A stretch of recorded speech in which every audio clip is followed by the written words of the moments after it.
Alors, Dangote, c'est vraiment, comment on peut dire, il mène une spéculation à l'américaine. Donc, c'est une richesse profonde qui repose sur rien. Ça fait des années Dangote ne réalise pas de bénéfices dans ses cimenteries. Alors que l'ensemble des cimenteries, ce n'est que prendre... Le problème, c'est quoi? C'est qu'il donne 9,5 naira pour chaque action.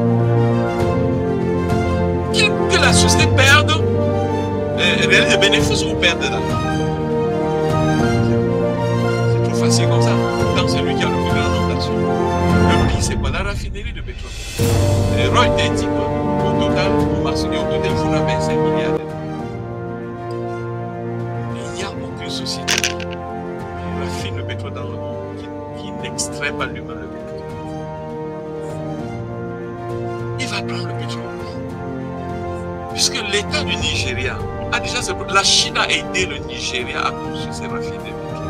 Il y a 8 raffineries de pétrole qui appartiennent à l'État du Nigeria, financées par la Chine. Et comme par hasard, vous savez, Dangote avec les Soros, Bill Gates et tout ça, comme par hasard, on vient, on dit, ah non, il faut que tu luttes contre la tomate chinoise au Nigeria. Ça a duré combien de temps, l'usine de tomates, avant de se rendre compte qu'il n'avait pas de tomates.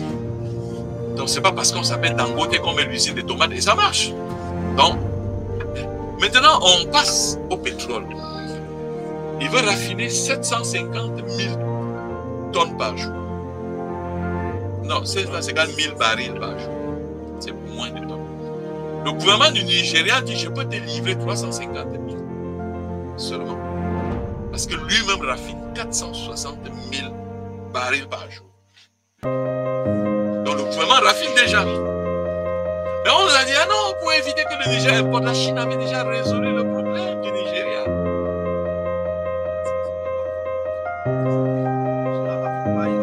Il y a longtemps que la Chine a résolu le problème. Il y a 8 raffineries financées par la Chine. Il y a 8 raffineries. Le pire n'est pas là. Le pire, c'est que lève le feu, pose la raffinerie à un taux de 13,5%. Quand la France emprunte l'argent à la Chine, vous savez à quel taux? 2%. Lui, d'un côté, va emprunter l'argent sur le marché à 13,5%. Hein? Donc, je veux bien. Faites donc très attention. Ce n'est pas l'argent. On revient là. Pas l'argent. Tu n'as pas le procès, tu n'as pas le processus. Il ne sert à rien d'avoir des choses comme nous ne maîtrisons rien de ça. On ne maîtrise pas son financement. On est en train d'endetter nos pays pour faire que les enfants de nos enfants auront des problèmes. C'est ça le problème aujourd'hui de l'Afrique. Nous, on voit le terre, on voit les gratte-ciel. Ces gratte-ciel nous appartiennent. J'ai vu des gens qui disent le Rwanda est un modèle. Le Rwanda de quoi? Il y a combien de Rwandais qui ont des usines? C'est ça qui doit nous intéresser.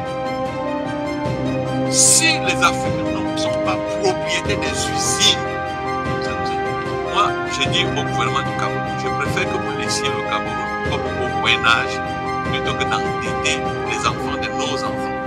Voilà. Moi, je préfère comme ça. J'ai dit, laissez, nous, on va construire le Cameroun. Si on ne peut pas, nos enfants vont le faire. Ça ne sert à rien d'aller me prendre des Libanais, d'aller prendre de ceci, cela, des Indiens, et emprunter l'argent pour dire qu'ils vont développer donc quoi? Ils vont donc développer